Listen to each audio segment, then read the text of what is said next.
सहनाववतु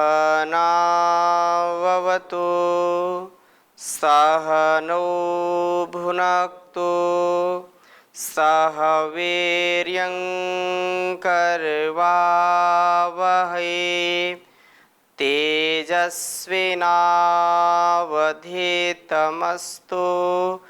मा विद्विषावहै। ओम शांति शांति शांति। वैदिक जीवन पद्धति की इस कक्षा में आप सबका हार्दिक स्वागत है, अभिनंदन है।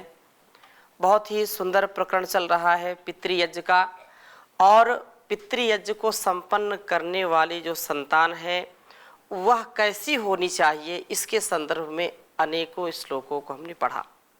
अनेक श्लोक इसके संदर्भ में बहुत स्पष्टता से यह हमको समझाते हैं, बतलाते हैं, दिशा निर्देशन करते हैं कि सुसंतान कैसी होनी चाहिए, सुपुत्र कैसा होना चाहिए।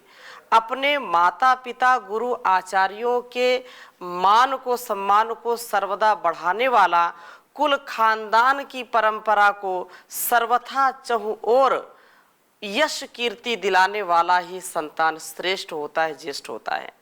और यदि ऐसी संतान अपने स्वभाव को, अपने संस्कार को नहीं बना पाती है तो वह केवल माता पिता के शोषण का कारण बनता है। वह हो या ना हो, उसके होने ना होने का कोई अस्तित्व नहीं है, कोई तात्पर्य नहीं है। अर्थात संतान वही है, पुत्र वही है जो अपने गुणों से, अपने स्वभाव से, अपने सद्कर्म से अपने जीवन को धन्य बना दे। अपने माता पिता, अपने कुल वंश को जो धन्य कर जाए, वही निश्चित रूप से संतान अपने पितृयज्ञ को संपन्न कर सकता है। अतः यह जो सुख है, इस संसार की जो सरणी है, वो हमारे वंश को ऊपर उठाने के लिए संसार में निश्चित रूप से लोग आते हैं, जाते हैं। पिछली कक्षा में हमने श्लोक पढ़ा था, सा जातो ये न जाते न याति वंशा समुन्नतिम परिवर्तनी संसारे मृता को व न जायते। निश्चित रूप से लोग आते हैं, जाते हैं, संसार में यह चक्र चलता रहता है, लेकिन उसी का जाना, उसी का जीना सर्वश्रेष्ठ कहाता है जिसने अपने कर्म को, अपने स्वधर्म को समझा है, अपने अस्तित्व को समझ करके उसके लिए एक एक पल पल जिया है। ऐसा नहीं कि अभी भाव आया और अभी हमने कुछ अच्छा किया और बाद में फिर धाराशायी हो गए, गिर गए, ढह गए, पतित हो गए, पतन को प्राप्त हो गए। ऐसी संतान कभी भी अपने माता पिता गुरु आचार्यों को तृप्त नहीं कर सकती, उनका सच्चा तर्पण नहीं कर सकती।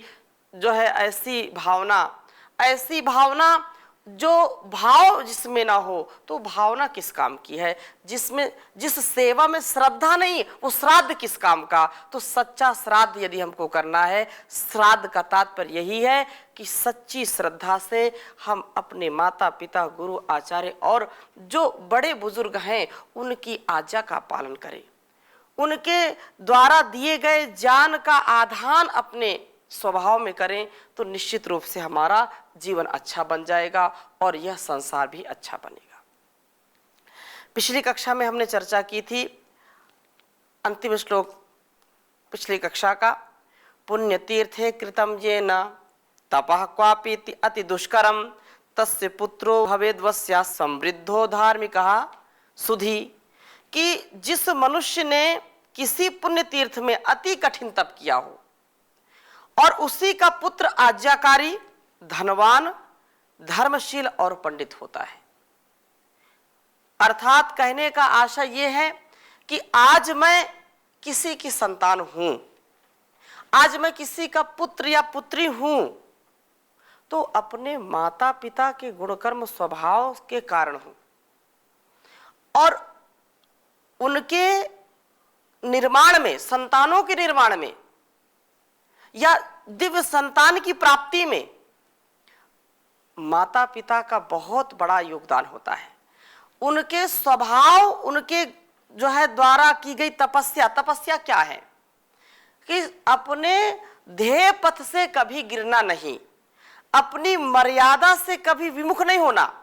जिस माँ ने कभी भी सपने में भी पर पुरुष की कामना नहीं की, इस संसार के आकर्षण से सदा सर्वदा पृथक रही है, उसका पति धर्म, उसका जो सतीत्व है, उसकी जो वैदिक नारी की जो परंपरा है, उस परंपरा का निर्वहन जिस माँ ने किया है, तो उसकी कोख में दिव्य संतान का ही आविर्भाव होता है, दिव्य संतान ही अवतरण लेती है।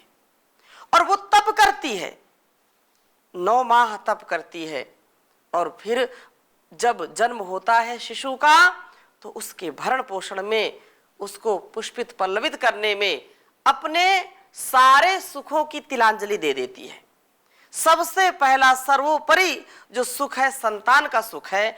संतान पहले सुखी होनी चाहिए। संतान यदि भूखी है तो उसको पहले भोजन मिलना चाहिए। माँ कभी अपनी परवाह नहीं करती है, अपनी कभी उस चिंता नहीं करती है, तो वो तप है। और ऐसी तपस्वी माँ जब एक सुशिक्षित, सुव्यवस्थित, सुसंस्कारित पुत्र को तैयार करती है, तो वह पुत्र यशस्वी होता है, तेजस्वी होता है, और वो सच्चे अर्थों में पितृभक्त होकर के पितृयज्ञ का अधिकारी बनता है।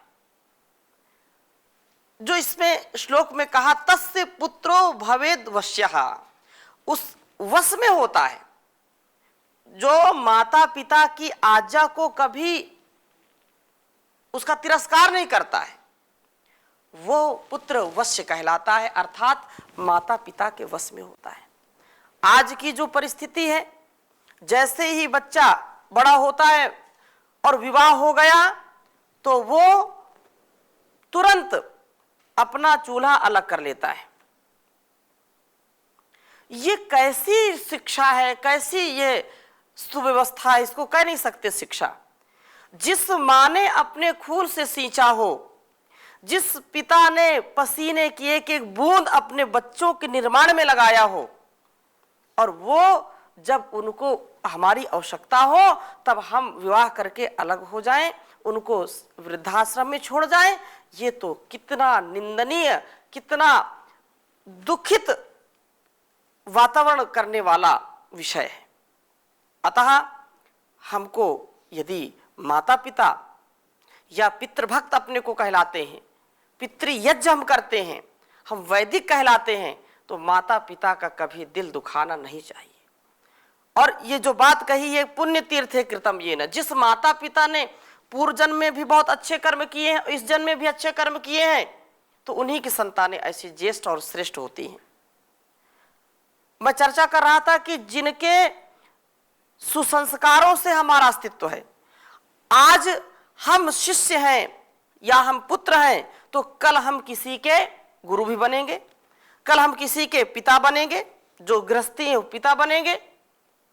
तो जैसा संस्कार हमने अपने गुरुओं से पाया है और वैसा हमने आत्मसात नहीं किया, अपने गुरुओं का सम्मान नहीं किया, अपने माता पिता का सम्मान नहीं किया, तो लिख करके रख लेना चाहिए हमको मोटे अक्षरों में कि हमारी संतानें, हमारे शिष्य भी कभी हमारा सम्मान नहीं करेंगे। जिन गुरुओं की तपस्या से श्रेष्ठ ज्येष्ठ शिष्य तैयार होते हैं, तो वो तपस्वी होकर के अपने शिष्यों की भी ऐसा बनाते हैं। इसलिए माता पिता का भी श्रेष्ठ कर्तव्य है, और गुरुओं का भी, पुत्रों का भी, शिष्यों का भी। तभी वह निश्चित रूप से अपने जीवन को अच्छा बना पाते हैं। और ये वैराग्य पूर्वक करना उचित है। यदि राग पूर्वक करेंगे तो दुख के हम भागी होंगे। ना कश्चित दुख भाग भवेत हम बोलते हैं ना। निश्चित रूप से यदि हम राग से युक्त होकर के कर्म करेंगे तो दुखी होंगे। मान मेरा कहना नहीं तो पछताएगा, माटी का खिलौना माटी में मिल जाएगा। बेटा बेटा क्यों करता है, बेटा बेटा क्यों करता है, बेटा तेरा एक दिन पड़ोसी बन जाएगा, माटी का खिलौना माटी में मिल जाएगा। तो हम अपने यदि पितृत्व का, मातृत्व का वहन कर रहे हैं, उस कर्तव्य को हम कर रहे हैं, तो अटैचमेंट विद डिटैचमेंट, मतलब बाहर से पूर्ण हमारी कर्मों में प्रवृत्ति होनी चाहिए, लेकिन अंदर से पूर्ण निवृत्ति होनी चाहिए। पूर्ण प्रवृत्ति और पूर्ण निवृत्ति। तो ये माता पिता के प्रति, कई ऐसे माता पिता अपवाद में भी मिलते हैं जो बहुत परेशान भी करते हैं, बहू को भी परेशान करते हैं, बेटों को भी परेशान करते हैं। तो उनके प्रति भी बच्चों का यह कर्तव्य होना चाहिए कि अपने कर्तव्य को हमको करना है। माता पिता ने अपने कर्तव्य को किया है, इसलिए हमको भी अपने कर्तव्य को निभाना चाहिए। इसमें यदि थोड़ा सा कष्ट भी मिलता है तो उस कष्ट को नष्ट करने का सामर्थ्य परमात्मा देता है, और परमात्मा की भक्ति के साथ हम इस कर्म को अच्छा कर सकते हैं। इसलिए बहुत ही सुंदर एक श्लोक है। और वास्तव में संसार में 6 सुख जो कहे हैं, 6 सुख में विशेष बात यह है कि जो यहाँ जो प्रकरण चल रहा है पितृयज्ञ का, तो पुत्र या उसकी संतानें पितृयज्ञ करते हैं, माता पिता को तृप्त करते हैं, श्राद्ध तर्पण करते हैं। तो जो सुख की कामना है, ऐसे कहावत भी बोलते हैं, पहला सुख निरोगी काया, दूजा सुख घर में हो माया, तीजा सुख सतवंती नारी, चौथा सुख सुत या पुत्र आज्ञाकारी। आज्ञाकारी पुत्र नहीं है तो समझो कि करोड़पति अरब खरबपति है तो भी दुखी है संतान। संसार में आपको सैकड़ों उदाहरण मिल जाएंगे, इतना वैभव है, लेकिन दुखी है। क्यों? संतानें मूर्ख है, संतानें कुछ भी नहीं जानती, संतानों से लोग दुखी हैं, कुछ अपने माता पिता से दुखी हैं। तो संसार का जो चक्र है सुख दुख का है। सुख दुख में भी अपने को अपने कर्तव्य का पालन करना है। यहां कुछ भी परमानेंट नहीं है, जगत में कुछ नहीं परमानेंट।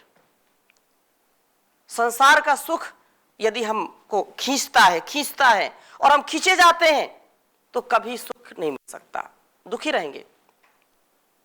मानव सोचो जग के सुख का विस्तार रहेगा, कितने दिन यह प्यार रहेगा, कितने दिन संसार रहेगा, कितने दिन मानव सोचो जग के सुख का। कोई आता कोई जाता, सबसे थोड़े दिन का नाता, जिनका भी आश्रय लेते हैं, जिनका भी आश्रय लेते हैं, वह उपकार रहेगा, कितने दिन मानव सोचो जग के सुख का।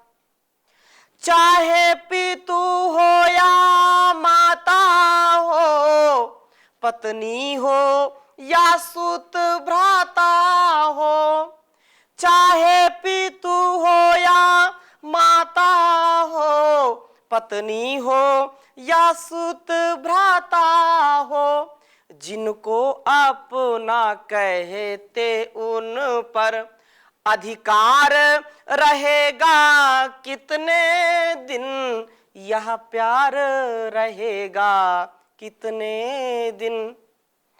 एक और तो ये दृष्टि होनी चाहिए हमारी कि संसार में कुछ परमानेंट नहीं है। सब संबंध, सब जो भी हमारे लिए उत्थान के कारण बने हैं, उनमें हमको पूरा पुरुषार्थ करना है। संबंध, इसका तात्पर्य ऐसा भी नहीं है कि हम उनको, उनकी अवहेलना करें, उनका अपमान करें।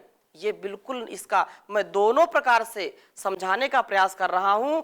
एक और, एक आप कोई फिल्म देखते हैं, कोई नाटक देखते हैं, तो उसमें जैसे माता पिता पुत्र पुत्री अपनी जो भूमिका है, अपना जो रोल अदा कर रहे हैं, जो एक्टिंग कर रहे हैं, वो माँ है तो 100% माँ का रोल करेगी, कोई बनावटी नहीं हो, जबकि वो जानती है क्या है, मैं माँ नहीं हूं। कोई पति है तो पति का रोल अच्छा कर रहा है, पत्नी है तो पत्नी का रोल कर रही है, कोई पुत्र है तो अपनी जान दे करके भी अपनी माँ की रक्षा, अपने पिता की रक्षा करता है कि नहीं? लेकिन वो जानता है ये मैं तो केवल एक्टिंग कर रहा हूं। ऐसे ही इस संसार में अटैचमेंट हो विद डिटैचमेंट। अपने पुत्र का जो कर्तव्य है, पुत्रत्व की जो भावना है, उससे कभी पीछे नहीं हटना। लेकिन यह भी सदा सर्वदा हमको स्मरण रखना चाहिए कि जिस माँ ने हमको जन्म दिया है, जिस पिता ने हमको पाला पोसा है, उसके प्रति हमारा क्या कर्तव्य है। कभी उसके सिर को नीचा नहीं करने देना। अब ये बिल्कुल इस संसार में क्या है, सुख दुख तो आता जाता रहता है। कौन किसका, इनका काम था पैदा करना, पैदा कर दिया, अब हमारा काम है घूमो ऐश करो। अगर ऐसी भावना होगी तो संसार मर्यादित नहीं रहेगा, संसार की मर्यादा छिन्न भिन्न हो जाएगी, परिवार टूट जाएंगे, समाज टूट जाएगा, राष्ट्र टूट जाएगा, बिखर जाएगा।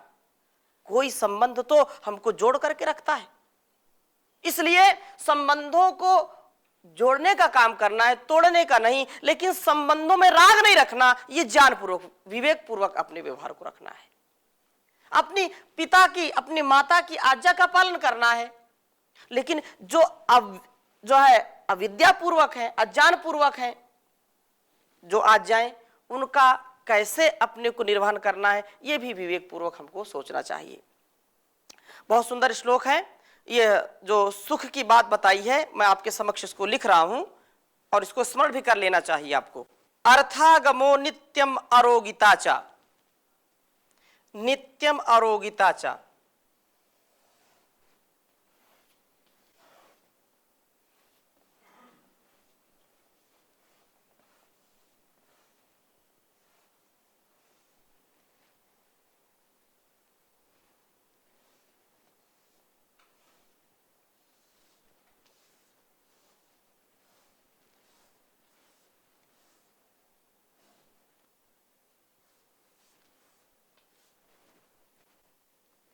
प्रिया च भार्या प्रियवादनी च।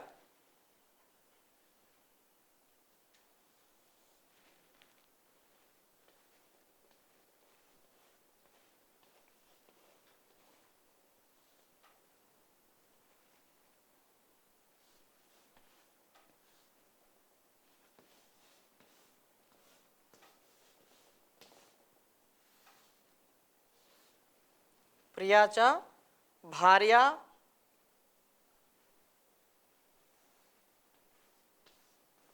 प्रिय वादनी च।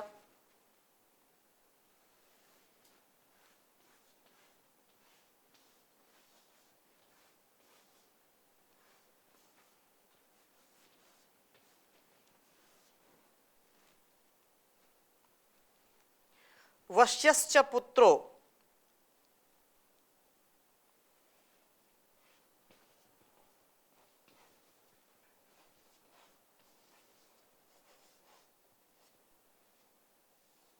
वश्यश्च पुत्रो अर्थ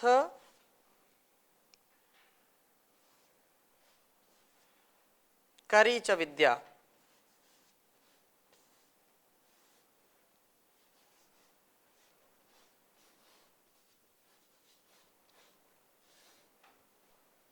अर्थकरी च विद्या। षड जीव लोकस्य सुखानि राजन, महाभारत का श्लोक है ये। विदुर नीति का 6 सुख बता रहे हैं महाराज विदुर धृतराष्ट्र को। षड जीवलोकस्य,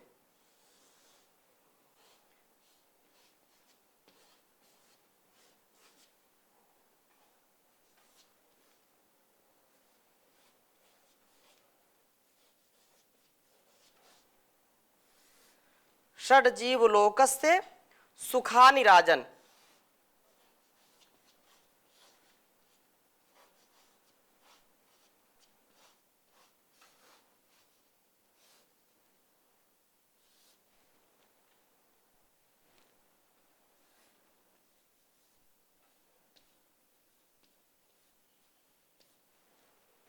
उच्चारण करेंगे। अर्थागमो नित्यमरो गीता चा,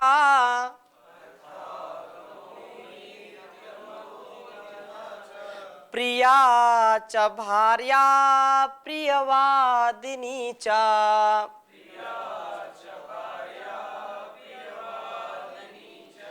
वस्यश्च पुत्रोऽर्थकरी च विद्या,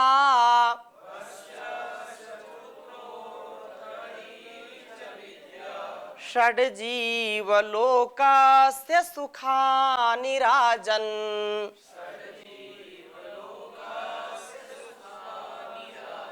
अर्थागमो नित्यमरो गीता चा,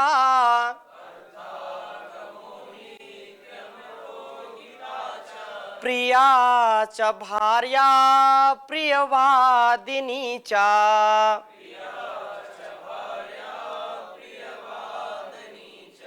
वश्यश्च पुत्रोऽर्थकरी च विद्या,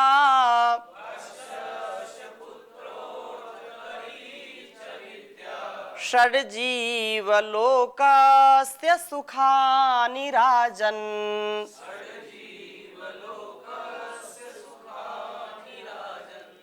तो 6 प्रकार के सुखों की यहाँ पर चर्चा की है और हमारा संदर्भ इसमें जो पुत्र है, सदपुत्र है, सुपुत्र है, जो माता पिता या जो है सच्चा तर्पण और श्राद्ध करने वाला कौन है, उसके संदर्भ में चर्चा चल रही है। तो ये माता पिता के लिए सबसे बड़ा सुख का कारण, सबसे बड़ी तृप्ति का कारण कौन होता है? वो होता है उसका पुत्र उसकी आज्ञा का पालन करने वाला हो। इसलिए कहा अर्थागमो नित्यम आरोगिताचा, हे राजन नित्य धन का लाभ होना तथा आरोग्यता, नित्यम आरोग्यता, कोई रोग नहीं होना चाहिए, ना कोई आधि ना कोई व्याधि, बल्कि समाधि युक्त जीवन हो, समाधान युक्त जीवन हो। इसलिए यह सुख का रोज कुछ ना कुछ अर्थ आता है, अर्थ के बिना सब अनर्थ है, सब कुछ व्यर्थ है। इसलिए अर्थ की भी बड़ी आवश्यकता है। अर्थ किसके लिए? परमार्थ के लिए, परोपकार के लिए, सेवा सत्कार के लिए, संसार के उद्धार के लिए, जीवन के उद्धार के लिए अर्थ की आवश्यकता होती है। तो अर्थ आना चाहिए।